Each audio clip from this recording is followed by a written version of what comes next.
Hey everyone, it's James Lindsay. You're listening to New Discourses Bullets, where I give a bullet point summary, short form, addressing one topic in woke Marxism so we can understand and defeat it. Today that concept is Darvo, which is a funny word. In fact, it's an acronym, D-A-R-V-O, Darvo. This is an abusive tactic. This is a tactic abusers employ, not necessarily consciously, but it's a pattern exhibited, especially by narcissists, but all abusers tend to get into doing this. And what it stands for, D-A-R-V-O, is deny, attack, reverse the roles of victim and offender. So D, deny, A, attack, R, reverse the roles of V, victim, O, offender. Okay, so what does that, it tells you what it means. So if you call out somebody that's woke, they're going to probably Darvo you. They're probably going to go after you. They're going to say that, no, we are not teaching critical race theory. And then they're going to attack. You just don't want honest history to be taught. And they're going to reverse the roles of victim and offender. They become the victim. You're persecuting us for wanting to teach honest history. You're the one who wants to teach racism. Deny, attack, reverse the roles of victim and offender. This is what their whole program is set up to do. And if you don't understand Darvo, you don't understand that it is an abusive tactic, it can be very overwhelming when you encounter it. If you do understand it, and you do understand that it's an abusive tactic, you're more equipped to be able to deal with the fact that this is an abusive manipulation that's not just incorrect, but bogus. It gives you the ability to spot it when it's happening. And when you can spot it when it's happening, you can point out, this is Darvo. You can name the dynamic in general. What does that mean? It means you're denying your provocation that you're actually engaging in, and you're attacking me, which is not legitimate.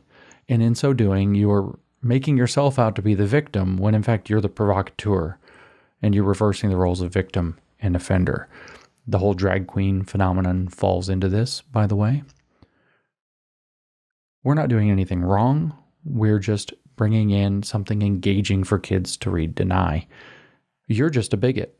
You are a part of a rising tide of anti-LGBTQ hate that could turn violent. And our whole community is very, very marginalized already. The risks are rising. The risks are so high. You calling this out puts drag queens and trans people and LGBTQ people all over the country in danger. You're causing rising homophobia, transphobia, and some new word, dragphobia, that didn't really catch on. See, this is Darvo. This is something abusers do so that you won't call them out when they're abusing you. Another example, just to kind of round it out.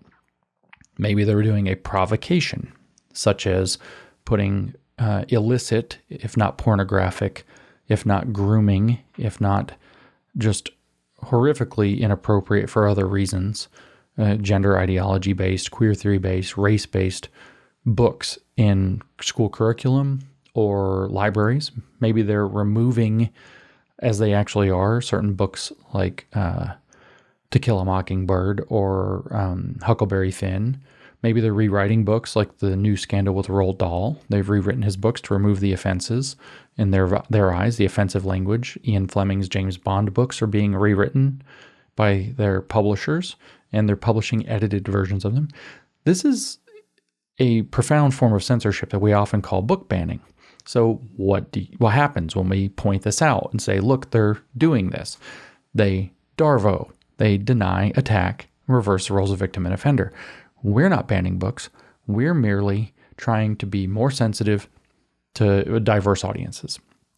You, on the other hand, are trying to take these books out of the library in front of children or something of this kind, or you want these racist books to be preserved, and they attack you because you're racist or because you hate gay people. You don't want gay kids. You want gay kids. You'd rather have them commit suicide than have a role model.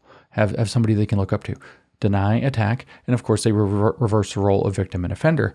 They all of a sudden are the victim. We have Ron DeSantis, we have all the conservative moms and Moms for Liberty and all these other moms groups out here trying to ban books. They're the victim, and you're the offender now. And this is a magic trick. It's an abuser's magic trick. And if you don't understand it, It's very difficult to call it out. It's very difficult to identify it. You feel often put on your heels. And so the purpose of the episode today is to point out to you that Darvo happens. Darvo comes up virtually every time you call them out for anything. They are doing a provocation. They are acting badly.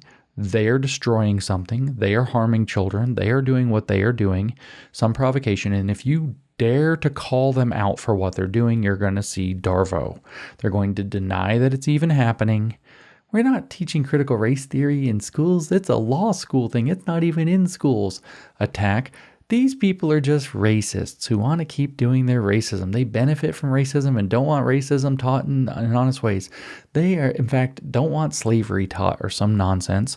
And they're going to reverse the roles of victim and offender. We're just trying to teach honest history, and we're being beset by racists. Racists are the offender, that's you, and they're the victims of that. If you understand this dynamic, like so often comes up with woke things, you can identify it, you can point it out by name. It has a name. There are graphics all over. Go to the search engine, type in Darvo, D-A-R-V-O. Click on images. You'll find lots of already made posters. If you don't like any of them, make your own.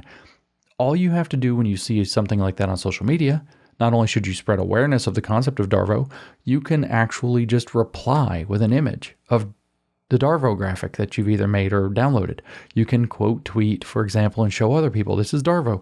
You can explain Darvo. When you have an abusive dynamic, you will get sucked into a useless argument that just fuels the poison, fuels the problem. Get sucked into whatever provocation. We talked about mid-level violence at one point recently. Get sucked into that dynamic, pulls you into the dilemma. It's just two jackasses fighting or whatever to a bystander. Everything's all messed up. But if you can name the dynamic, you sidestep that. You flank what's going on. No, this is what's happening. You're doing a provocation. That provocation's unwelcome. People are responding to that provocation, and you're responding by trying to flip it over, by trying to flip the script, as they say, which is in fact what they often call the activism that they're doing is flipping the script. But what they do in practice, because they're abusive narcissists, is Darvo. And if you can point out, this is Darvo, this is an abusive tactic that correlates strongly with narcissistic abuse. Here's how it works. You deny, attack, reverse the roles of victim and offender. Here's how they're doing it in this case. Sensible onlookers, who are the ones who matter, will see exactly what's going on. And the provocateur will be identified as the provocateur. Their provocation will become obvious instead of hidden. It will not be a morass of two people fighting. Anytime you get caught in one of these weird, uncomfortable, screwed up woke situations where you know they're screwing you somehow, what you have to be able to do is identify and name the dynamic. Today's topic was the dynamic of Darvo. Deny, attack, reverse the roles of victim and offender. And I hope it has been helpful for you to be able to see, call out, and stop, and in fact turn back against them the manipulative tactics that they're using on you and others to advance their agenda.